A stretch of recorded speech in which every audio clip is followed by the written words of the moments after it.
last talk for today. It's my big pleasure to introduce Sebastián Torres from Miami, University of Miami. And Sebastián will talk about Windows and the BGMN conjecture. All right. Thank you for introducing me.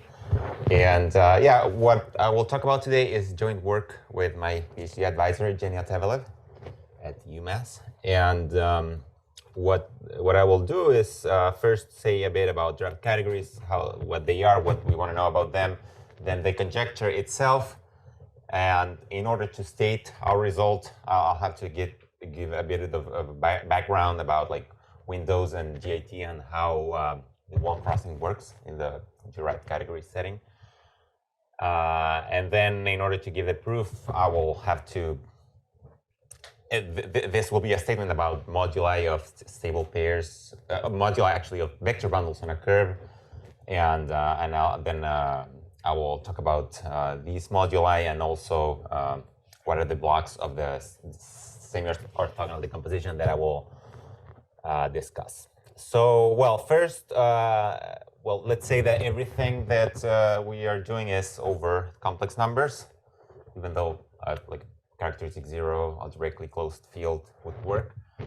But okay, so I want to talk about the derived category of a variety, which roughly it's just chain complexes of vector bundles, bounded chain complexes of coherent sheaves.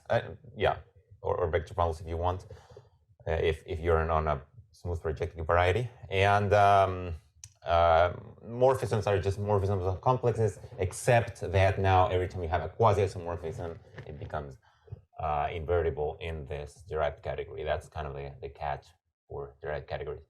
And a few, like, one of the most interesting facts about the derived categories is that, like, it's a triangulated category, and every time you have an actual short exact sequence of coherent sheaves, then you get like an exact triangle in this triangulated category.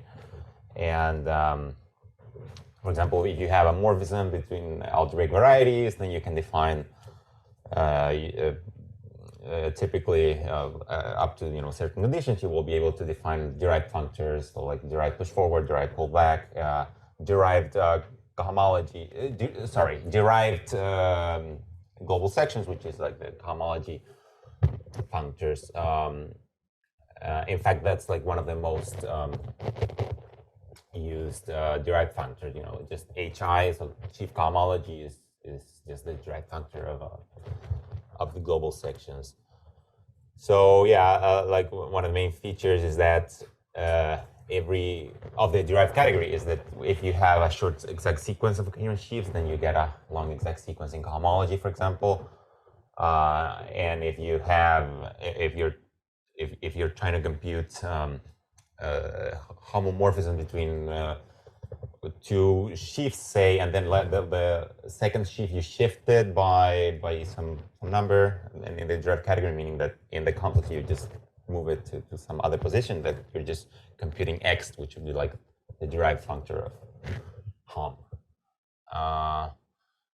And for example, if you put just f to be the structure sheaf, then you're just computing sheaf homology.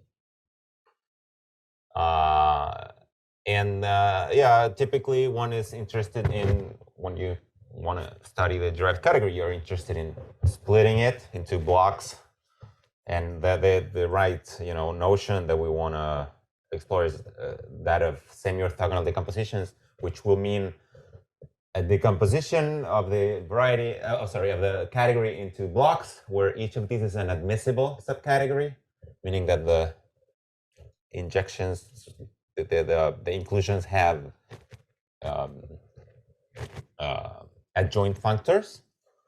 Semi-orthogonal will mean that you won't have morphisms, but only from between them, but only from right to left, and that's why it's semi-orthogonal, and they generate the whole triangulated category, meaning that the smallest triangulated category that would have contained all of them is the entire thing. Yeah, so derived categories are like a finer invariant than sheaf homology. So if you don't care about derived categories but still care about Schiff cohomology, this is like just like an enhancement of that, and they are the natural world where you can define the Schiff cohomology and all other derived functors. So that's like the natural framework for that. That's like the motivation to even think about these things. And the idea is like they should say something about the geometry of your original space, right? Of course, so it's like an invariant. So, well, there's like several applications of derived categories. You want to use it for rationality problems. You want to use study Bridgeland stability conditions, or like it, of course, it's like crucial in mirror symmetry. Okay, and a few well-known theorems, interesting theorems about derived categories. For example, Pn. It's well known that it's long known also that it has, if you want to see the derived category of Pn, it's generated by n+1 line bundles. So these are exceptional objects. The subcategory generated by each of these line bundles is admissible, and here there's no maps from right to left. There's no x from right to left, and if you choose all these line bundles, they from O minus n to O, then they generate the entire derived category. In fact, every final variety will have like this start. Like if you take the index, let's say that you have a Fano variety of Picard rank 1 and then some index, and then you take O and twist it by like -1, -2, all the way to the index -1, then that starts a semi-orthogonal decomposition, and there will be like something else. For example, if you have smooth intersection of two quadrics in P5, then you start with O, then O -1, that starts a semi-orthogonal decomposition, and then the remaining thing, it turns out, and this is a theorem by Bondal and Orlov, that what remains is equivalent to the derived category of a curve. And it's not a random curve, it's it's constructed out of the data of X. So X is this intersection of two quadrics, smooth intersection. If you have two quadrics, you can define a pencil of quadrics, and this pencil will be singular exactly at 6 points. So if you take the ramified covering P1 on those ramified on those 6 points, you get a genus 2 curve. That's the curve. This is also the Jacobian of the curve. Mm-hmm. Yeah, I think so. This also is the prime variety of the conic boundary. So this component is basically, in this case, just intermediate Jacobian in some sense. But also this intersection is a modular space of bundles. Yeah, and actually, that's the other way to think about that I'm gonna be focused on more. Because like, if you start with C and you do like stable bundles of rank 2 over C, that's this precisely this same X, this intersection of two quadrics P5. Which, by the way, like this intersection is rational, and Kuznetsov has this idea, and more people, that if your variety is rational, then that should somehow show up in the derived category. Like here, the derived category it has some of this Fano has some geometric interpretation. Is the DBC. But for example, this other, if you have a cubic hypersurface that's, it's irrational, then you can even show that if you do the same game, like OX1 is also Fano, and then you see what's remaining. Well, this D here that shows up here, it's not geometric in the sense that it's not the derived category of any actual variety, and of any at least smooth projective. And you can show that by sort of like saying, okay, if it were a variety, it would have to be a Calabi-Yau variety, but it would have to be like fractional dimensions, so it's not. That's kind of like how the argument works. So okay, back to like this example again. Like intersection of two quadrics in P5 is. So that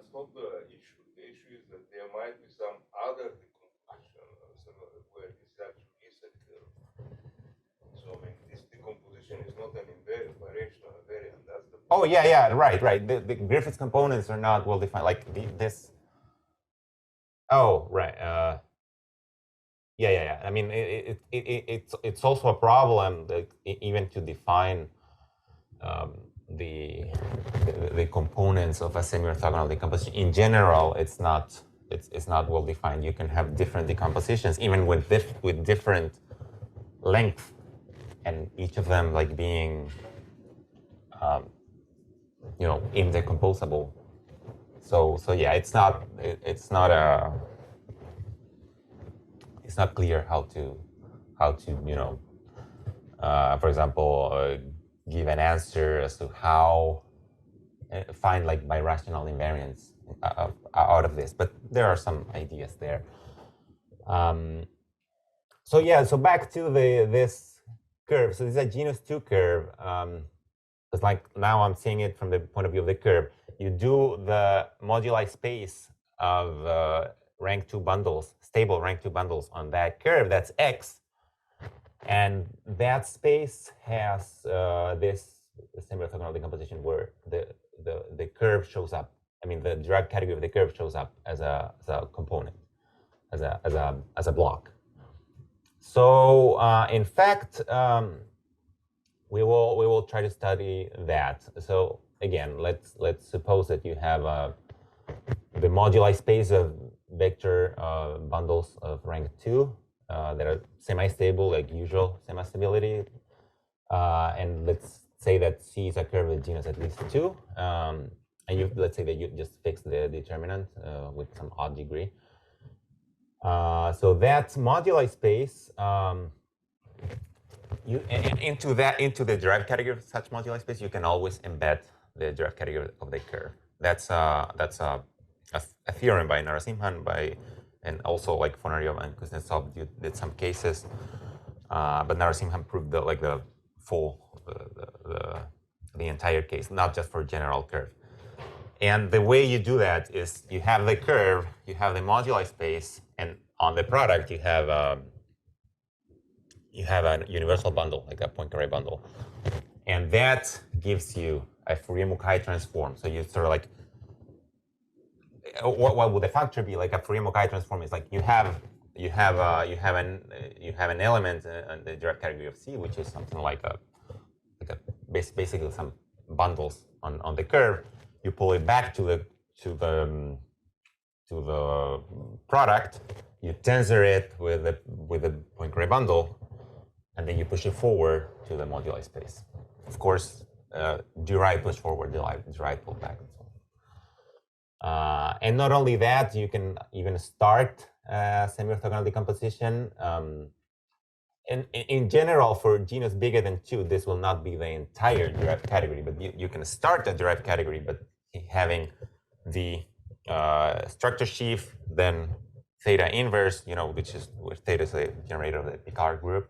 So like O1, say, O minus 1, and then the derived category of the curve, and then there will be some more stuff, but at least you can start semi-orthogonal decomposition like that.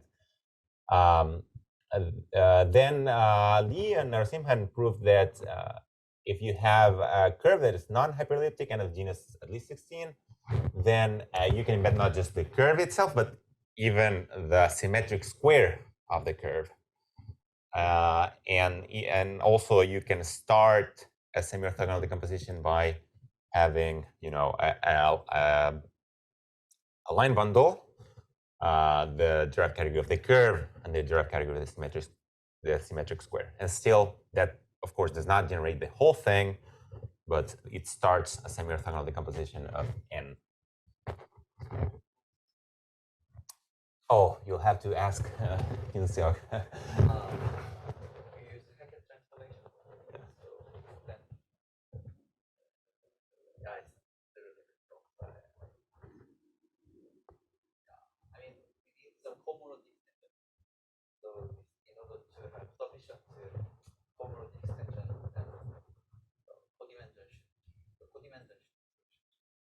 Anyway, the 16 comes from the control of the singular locus.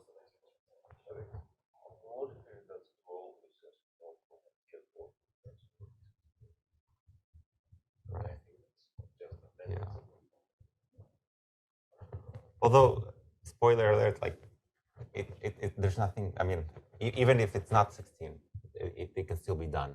So that's coming next.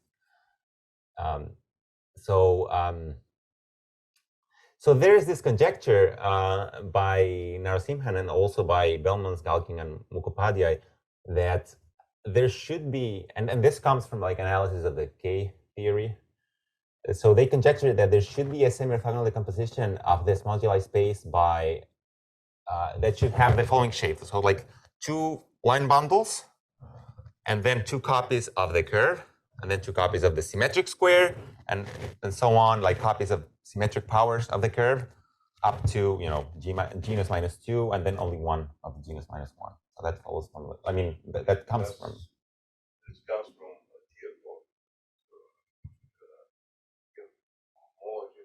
Theorem. Yeah.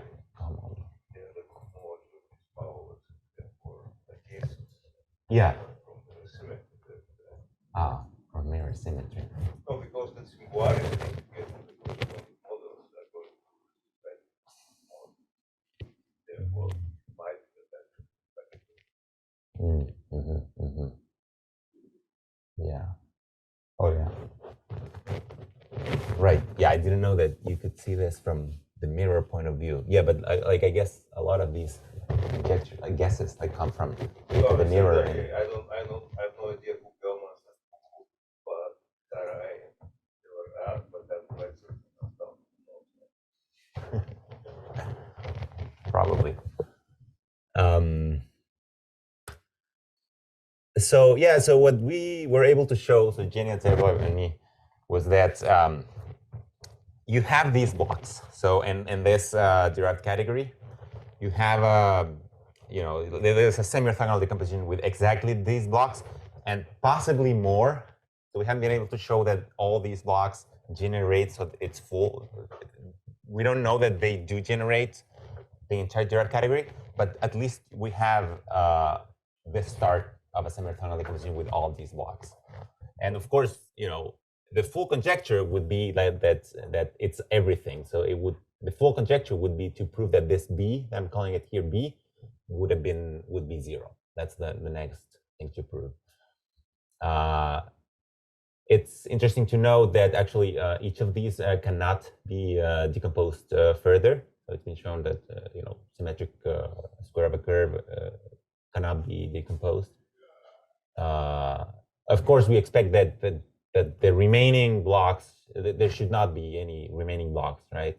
And if you compute the motives, there are several people who have worked out the motives and K theory to suggest that it should be the case.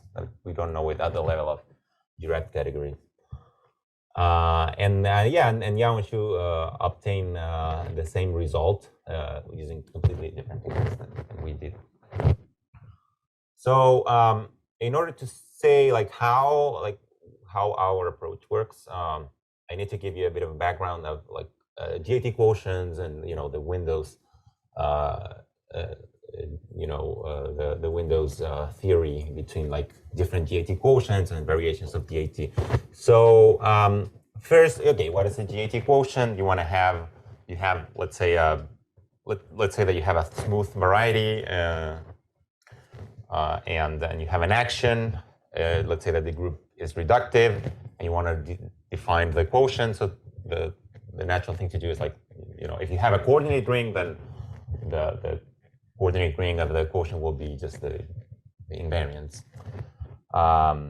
And that's how you define a GAT quotient. Now, of course, there's not a canonical way to do that. You have to choose, first of all, what's going to be your coordinate ring. So you have to have chosen an ample line bundle. And you also have to have chosen an action on that ample line bundle. You can imagine, the action on that ring is the same thing as sort of acting on lifting the action on X, lifting it to the action on the total space of your line bundle. The easiest example of the GAT quotient is just, you have A n plus 1, you have C star acts by multiplication, And if you choose your linearization wisely, I mean, there's only one interesting choice that you can do so that you can get an interesting, GT quotient, which is Bn, which is the quotient of Am plus 1 modulo C star. And of course, this is the GAT quotient. In order to get this GAT quotient, of course, it's not a quotient of Am plus 1. You have to remove the origin first, and then it's like an actual quotient. So that you will only have a quotient map from the what's called like the semi-stable locus, where it's like precisely where you can define the quotient map. So it's like those points where at least one invariant is not 0. Yeah. You have a question? Oh, sorry. Yeah, and more technically, like the stable locus is the locus of semi-stable points where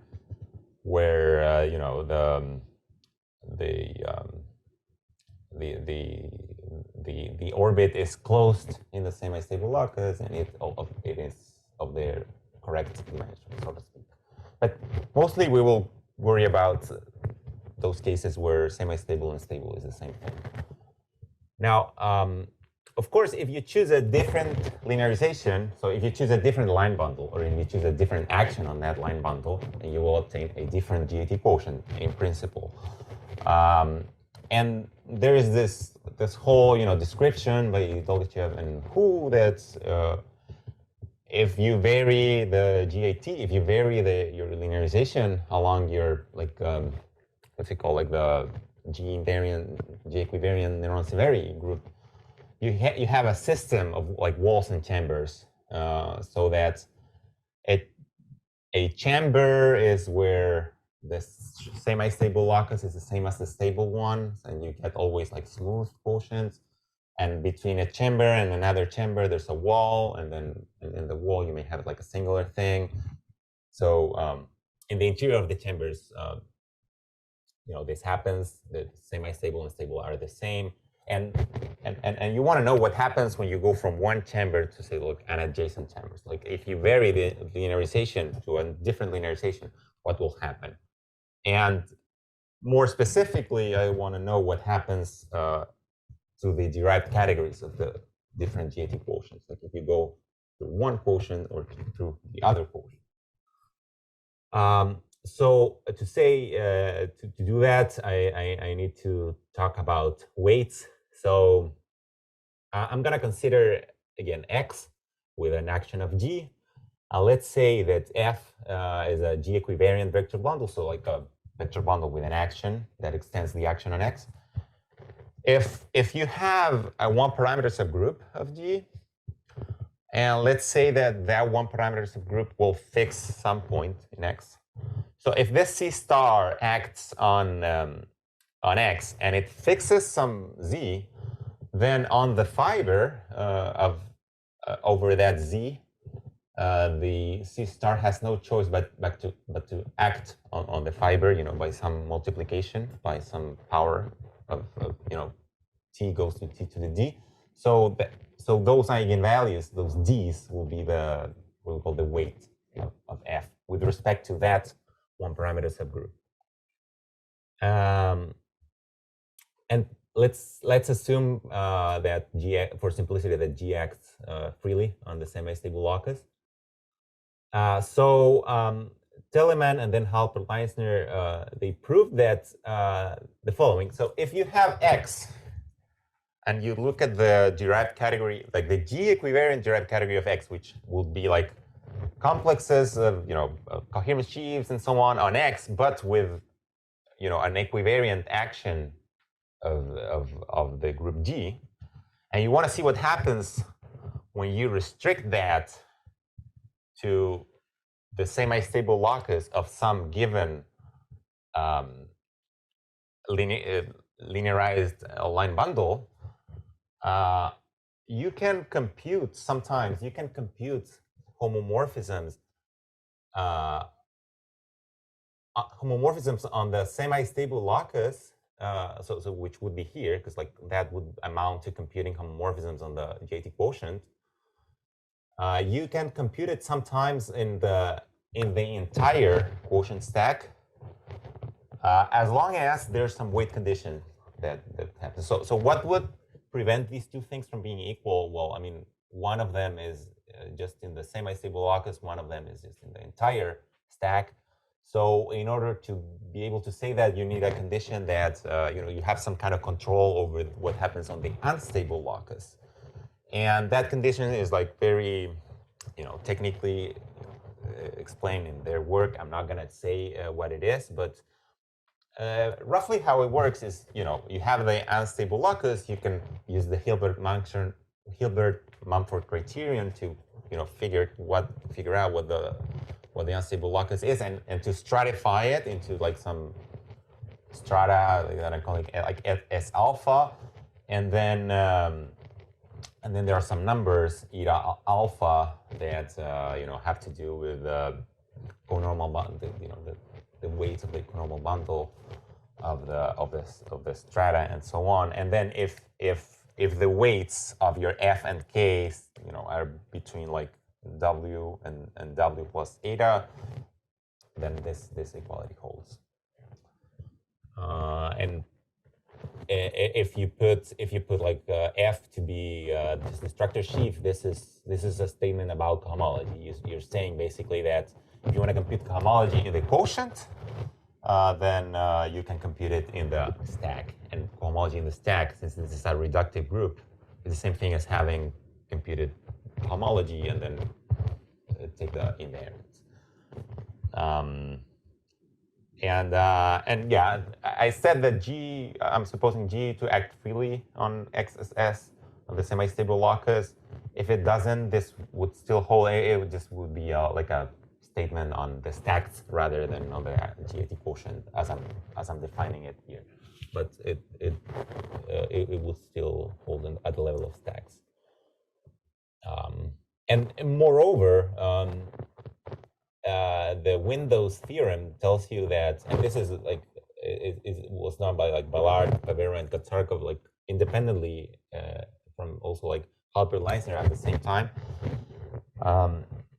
That you can take a subvariety of the quotient of the entire quotient stack that would restrict to the entire derived subcategory that would restrict to the entire derived category of the whole GAT quotient, and by that, in order to do that, all you need to do is consider all the objects that have weights within between like W and W plus eta. Eta these are indexed by the strata of the stratification of the unstable locus. And the interesting thing is that this W, I didn't say anything about these W's, but really is any number you want to choose. Like for each strata, you choose a number, and you can that I'm defining like GW, like it's like the window subcategory. For each W, it would restrict to the entire derived category of the quotient of the GAT quotient. So it's like this window that you can sort of slide as you vary W. And moreover, the derived category of the whole stack, it's like you can put the window subcategory there, and then there's an explicit semi-orthogonal decomposition of that derived category of that stack, where the other blocks are just supported only in the unstable locus. So I guess the easiest, a good example to keep in mind is like if you have AN plus 1, so the affine space, and you want to consider the C star action, and then you have the stack of just the affine space with the action. In the affine space, there's only one line bundle, just the structure sheaf. But then if you twist by a character of C star, then you have like different G equivariant line bundles, namely like infinitely many, which are these. And this is like the entire derived category of this stack, like X with the action. if you restrict to take only between, like, say 0 and n, then you will get, that will restrict to one semi-orthogonal decomposition of Pn. That's like the Belmans decomposition that we saw before. And if you do, like, from 0 to n or from 1 to n plus 1, then it will work. So it's like this window that you can choose where to put. And yeah, and if you want to apply, the entire theorem, like the second portion of this theorem, the decomposition on X modulo C star will look like this. So you have in the middle the derived category of Pn, and then something that's only supported at the origin. And then furthermore, regarding windows, these Windows subcategories, they not only find this subcategory that restricts to the derived category of the GIT quotient, but also they give a way of saying what happens when you compare two different quotients. Let's say two different adjacent chambers in the sense of BGIT, variation of GIT.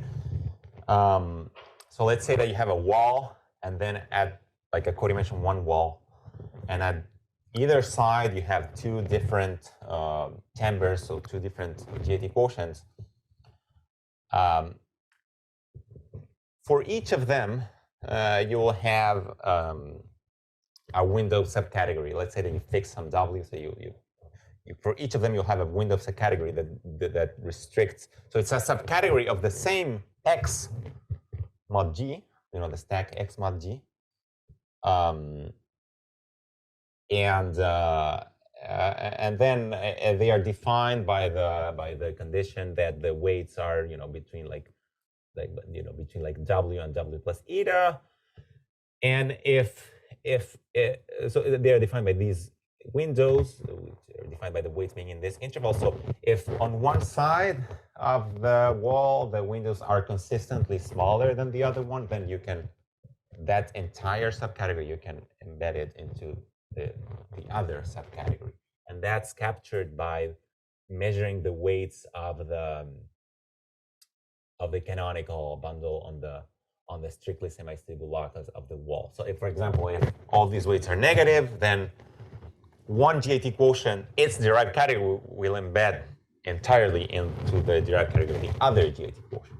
So you have that sort of like it crosses the window, it crosses the wall like through the window, and it could go the other way around.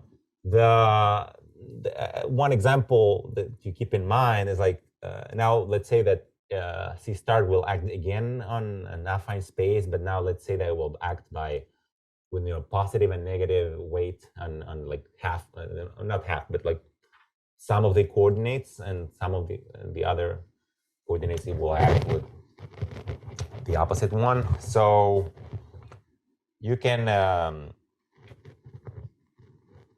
choose linearizations like O of 1 or O of -1, and that will give you quotients X plus and X minus, and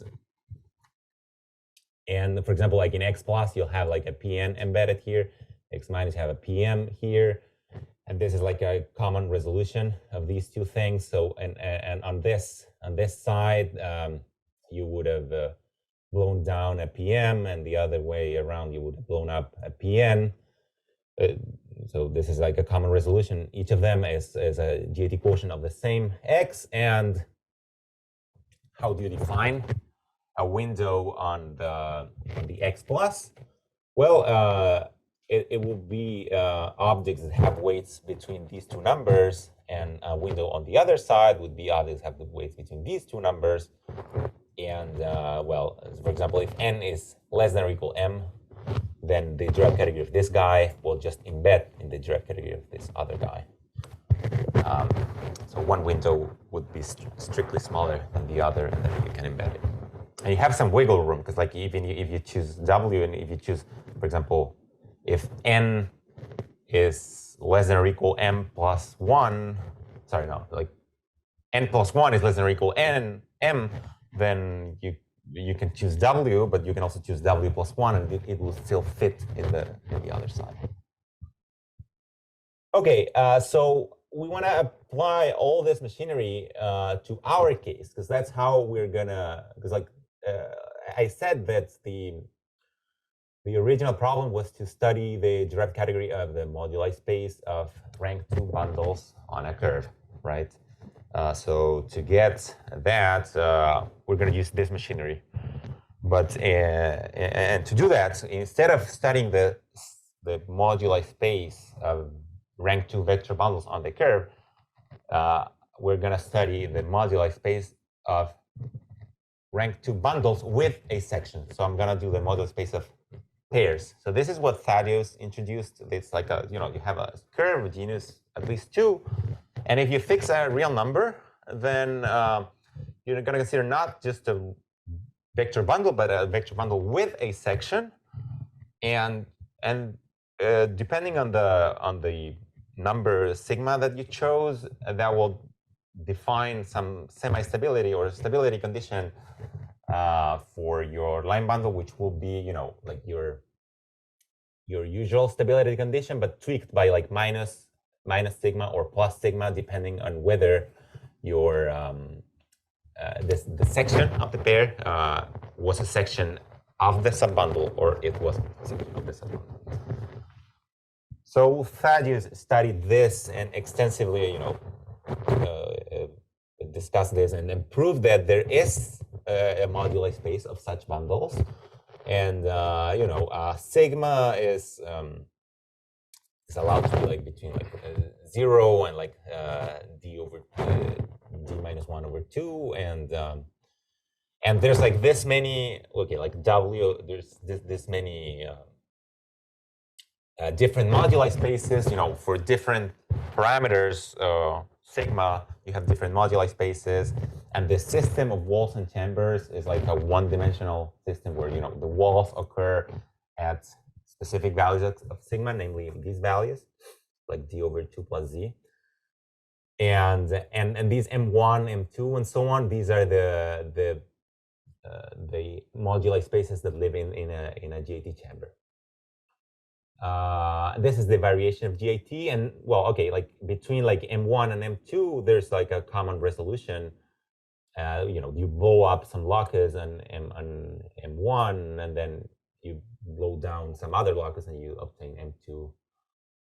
And that will determine sort of like what are the pairs that are stable here but not stable here, and so on. And this m0, this here I'm writing it like this because like m1 to m0 is just a blow up, so there's no flip really. Each of these is a flip, and except that this one is just it's just a blow up.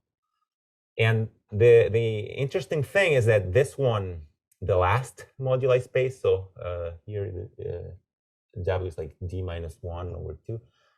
The last moduli space has a map to n, and n is the space that we actually care about. It's the moduli space of just usual, slope stable bundles. So this is what I was mentioning. Like this is how the wall crossing works between like two consecutive of those such moduli spaces. It's kind of like the picture that I saw that I showed before, but not exactly. But then there's like these W's, W minus, W plus, which are like some vector bundles over the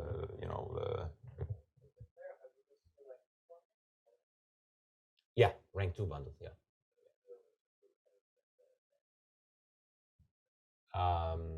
Yeah. It comes from like this. This is still like slope stability, sort of. So there's this picture between like two different two consecutives of this tower of this tower of spaces, and these like W's are like bundles over the symmetric the ith symmetric power. of the curve. So that's where the symmetric power of the curve will show up.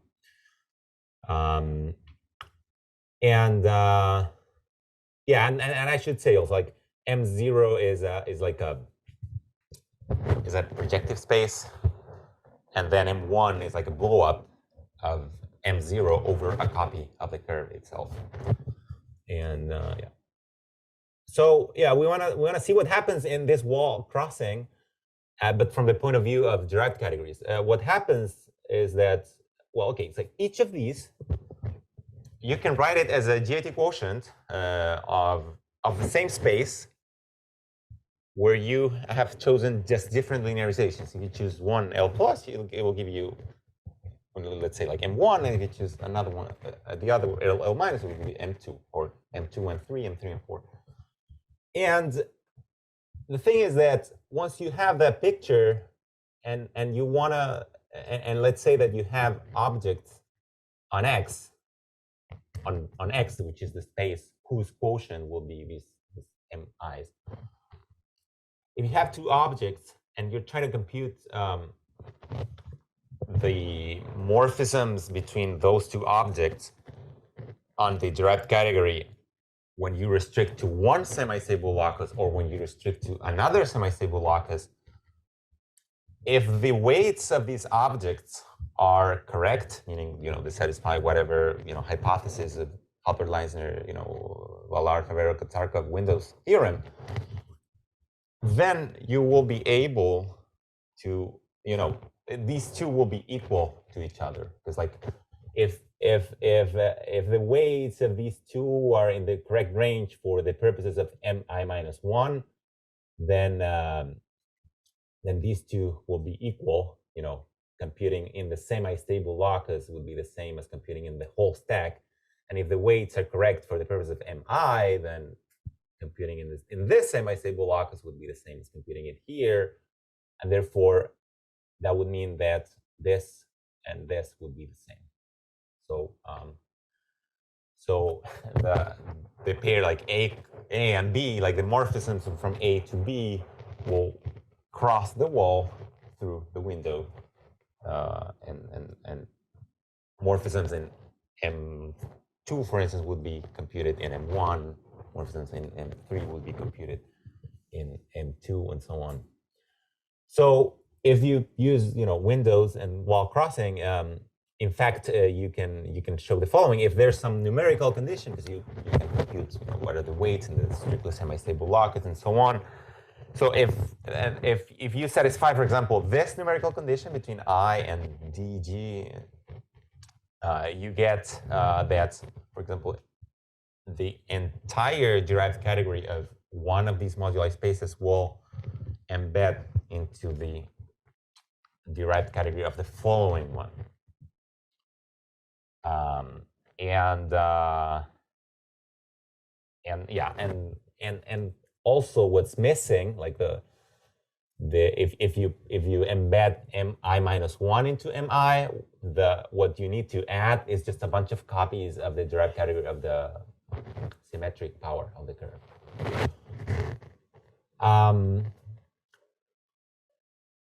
Yeah, so yeah, I mentioned that the first space is easy to compute. It's just a projective space, and well, it carries a copy of the curve itself by the canonical bundle of the curve, and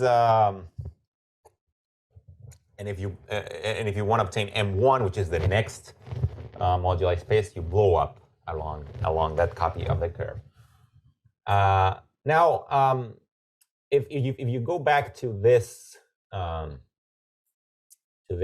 bunch of spaces, the interesting part for our purposes is that you have this map to N, which is our space. Now, if you choose W to be exactly if you choose D to be exactly 2G minus 1, then this map is a birational morphism. So actually the derived category of N will sort of like embed in the derived category of this one, and so we are going to do computations on these spaces, and then the final argument will just be that this embedding here, that the push forward, sorry, the pullback of this projection will be just fully faithful. So yeah, so that's what I mentioned. Like if you choose the degree to be exactly to G-1, then the last map is a birational morphism, and this is fully faithful. So we will focus on MIs, because I hope I've sort of convinced you that if you show something on MIs, then you will be able to show something on N, which is what we're interested in.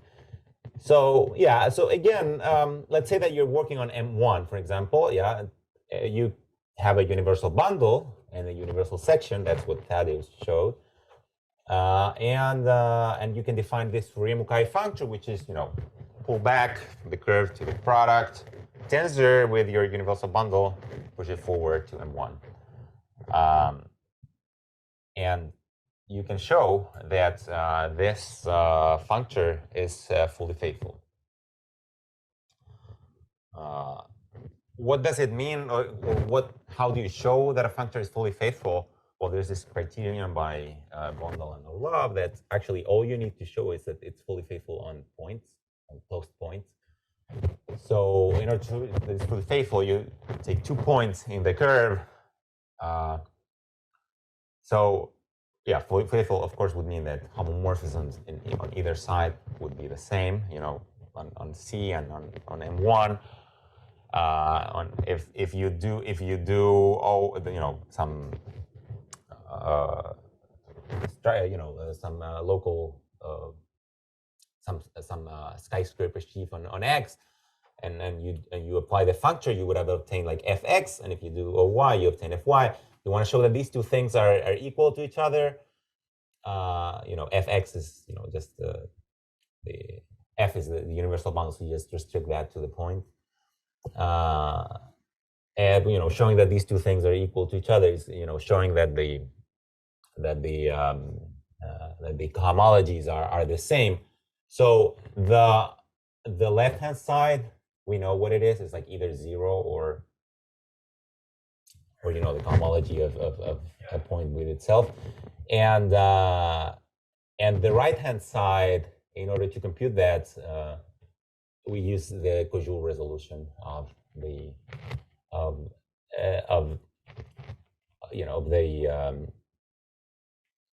zero locus of the universal section. So you have M1, you have the universal section, which amounts to having like a map from F restricted to X, like dual to this. So it's like a universal section restricted to the locus like X times M1, and that resolves a locus that's like a codimension 1 like a codimension 2 locus, which is like a PR minus 2, which is like an M0 but with like a smaller degree, and you have this Kojoule resolution, and if you run spectral sequences, you will these homologies will show up in the process. So I mean, roughly that's like the idea of how you prove that these two things are equal. So using that, okay, you obtain that you have a fully faithful functor between the curve and the first moduli space M1, and you want to get to M2 and all the way to MW, which is the last moduli space, the one that actually has a map to N. So, when you want to do that, you can. What we do is we use the embeddings, because like I said that there was an embedding when there's this numerical condition, there's an embedding of the mi-1 into mi. When D is equal to exactly to G-1, this condition is always satisfied, and then you have these embeddings between like mi minus 1 and mi. And if you use that, actually you can show that actually not equal, but just actually less than or equal to g minus 1, then those that embedding from C into M1 and from Mi minus 1 into Mi, that gives you actually an embedding from C into Mi. And in fact, it's the same embedding where F would have been like the universal, where phi F would have been the Fourier-Mukai transform again of F, where F is again the universal bundle, but now on C times Mi. So if you do that all the way to W, then you have the embedding of C into MW, and that's your copy of C. That will give you a copy of C into N, which is the space that you want to use.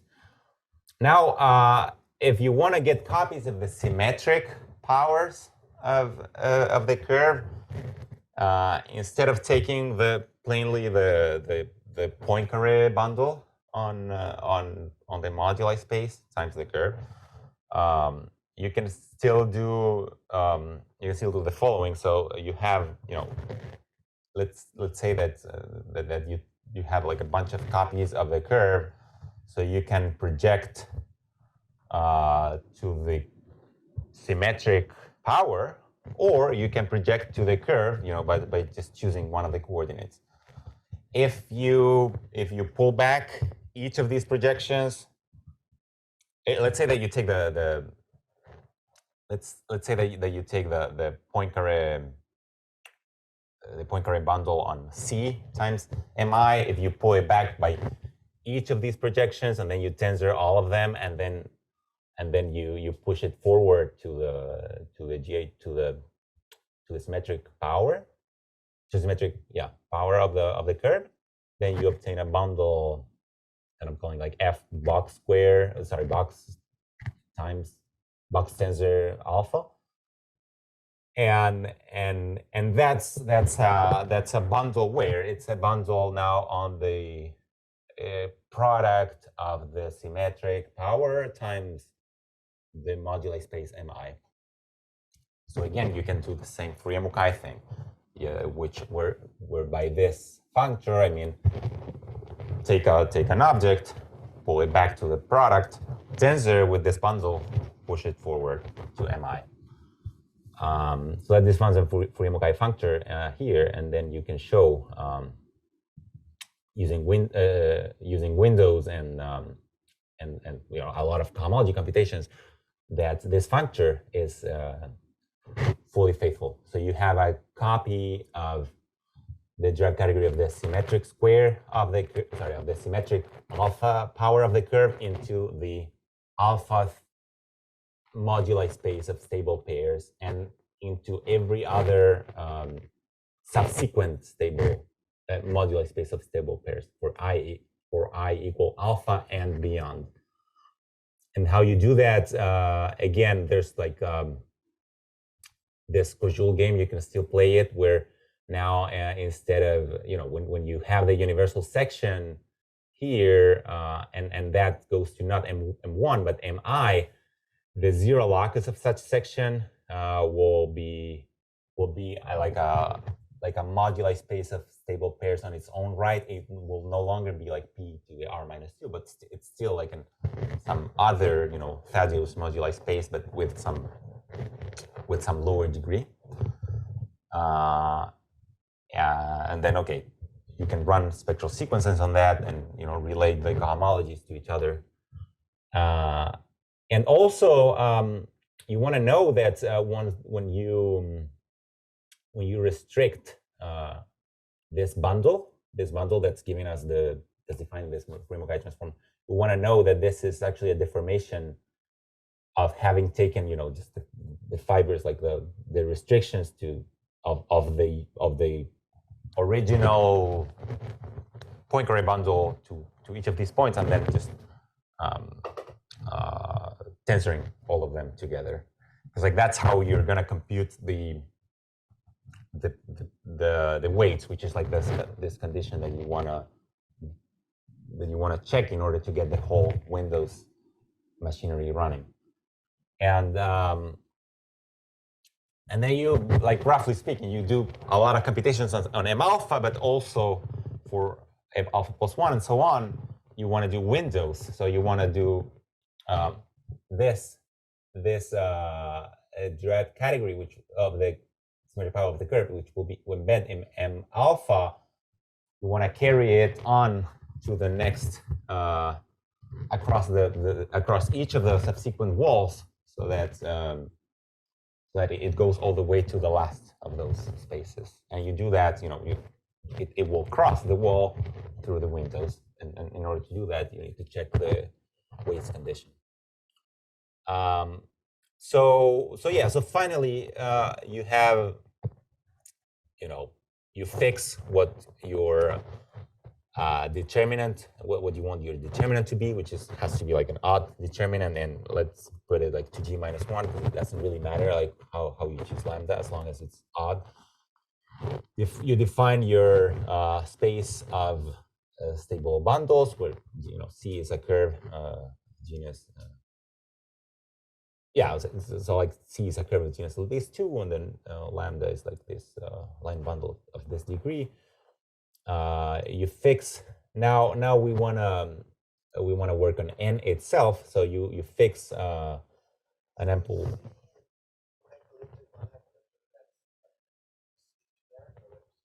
It's smooth projective and of genus at least 2. Yeah, it doesn't have to be generic. And then if you put now the universal bundle on C times n, and you use this fact that that there was this functor, this fully faithful functor between n and like mw, like one of these spaces of stable pairs, where it sends your universal bundle to exactly what you want, so you can compare what happens upstairs with downstairs. Then you can, if you put together all the blocks and using this projection that I said whose pullback is fully faithful, you get the following. And this is like the final form of the theorem as far as what we have. So the derived category of this space will have all these blocks where they show up in this fashion, like in a semi-orthogonal decomposition, where for example, here you see that this is a derived category of a point, and it shows up twice. So it shows up here and also here. Then the derived category of a curve, of the curve, like here and here. So that's 2 copies, and then another 2 copies of the derived category of the symmetric square, and so on, like symmetric powers of that. And yeah, I'm not writing what follows here, but it's all the way up to 2 copies of g minus 2 and 1 of g minus 1. And that g minus 1 will appear in one of these 4, blocks, depending on where it will depend on if it's like odd or even. And these embeddings are given precisely by these Fourier-Mukai transforms by this bundle that I defined before. Something remarkable here is that if you look at each of the lines, the way that it's written here, like if you look at each of the lines separately, they are orthogonal to each other. So I could have rearranged within each of the rows of this, of how I wrote it, and it would still be like, semi-orthogonal.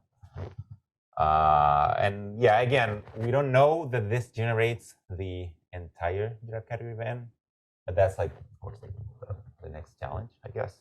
But it's expected that the complement to this should be 0, but we don't know it. We don't have an approach to that.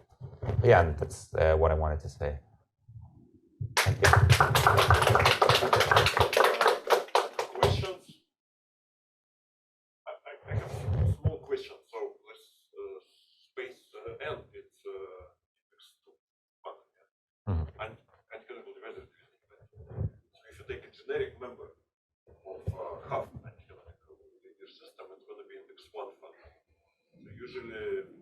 one, derived category should fall. Do you know anything about this? For index 1, I don't know. So this is index 2. For example, like your first example, you started intersection of quadratic. Yeah. Yeah. So for example, if you take hyperplane section, you're going to get two best surfaces. But here you're going to more complicated. I don't even know if ratio. This is one ratio. Or if you take a general number of half anti-canonical linear system, maybe it's more than one ratio. I don't know. Yeah. Maybe this is the next challenge. Right. Yeah. Right. Yeah. Any other questions? So I have some questions. So for example, so these Fourier-Mukai transforms, they are defined on these MIs. So is it possible to give an explicit description of the Fourier-Mukai kernel on N on the modular space of rectangle vector bundles? Well, it's sort of like the. So, let's see. Like, for example, if you see it on MI, the Fourier-Mukai kernel is like. So when you cross the windows, they're like a description of the Fourier-Mukai kernel. What I think embedding of the. Oh, okay. So when you cross the windows, yes. So actually, yeah, it's subtle here, but here I'm not merely saying that you embed it into M1 and then just embed M1 into M2. I'm saying that the Fourier-Mukai kernel of M2's Poincaré of M2's own Poincaré bundle, that one is the one that's fully faithful. And in fact, it's the same as having sort of like embedded into N1 and then cross the window. So here, for example, at the level of MIs at least, this F is literally a universal bundle on MI. It's not just merely like having defined it on MI minus 1 and crossing the window. So just something that you have to check, because then you want to deal and do some computation with the bundles on it doesn't just come from some mysterious to me anyway, embedding like this. So we do know the kernel of these. I mean, it's F. But on N, well, I mean, on N, it's the kernel is like it's. Was that your question? Like on the Fourier-Mukai kernel, it is this. Oh, E is the universal bundle on C times N. Yeah. Because there's a saddle here, like in the map here from mg minus 1 to N. You want to show that, for example, if you pull back your universal bundle on N, you obtain the universal bundle on M, on mg minus 1, on mw or whatever. Yeah, so that's why the same sort of like Fourier-Mukai thing that you do here is the same thing as Fourier-Mukai that you do there. I see. Yeah.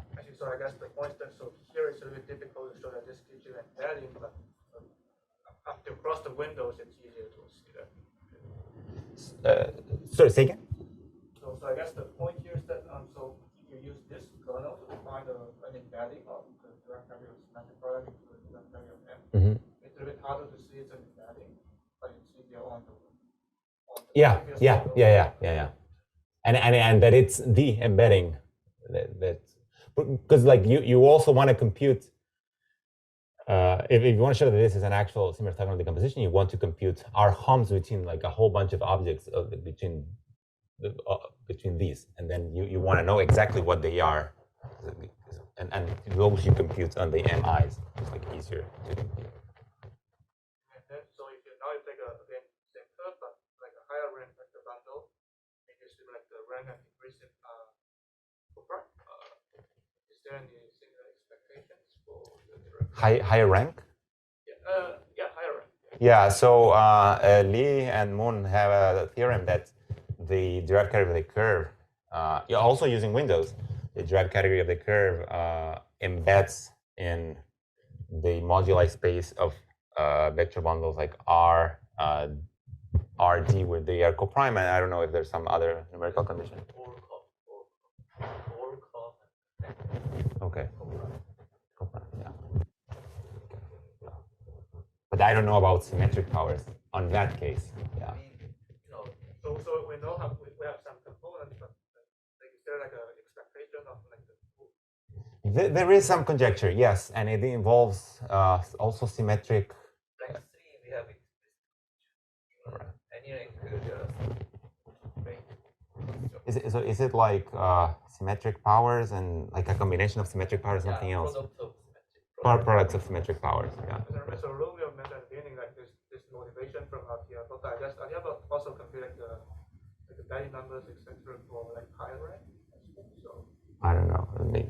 You'll have that's to. also possible. I think so. There are, but to be honest, we don't use RTL for the anyway. I don't know. How to Narasimhan. Yeah, how do Narasimhan I mean, filtration? differential geometric style is RTL. We use so you still be for chemic things. Yeah. Yeah. What's that state? okay. Yeah, that. Okay, if there are no more questions, let's thank Sebastián again. Thank you.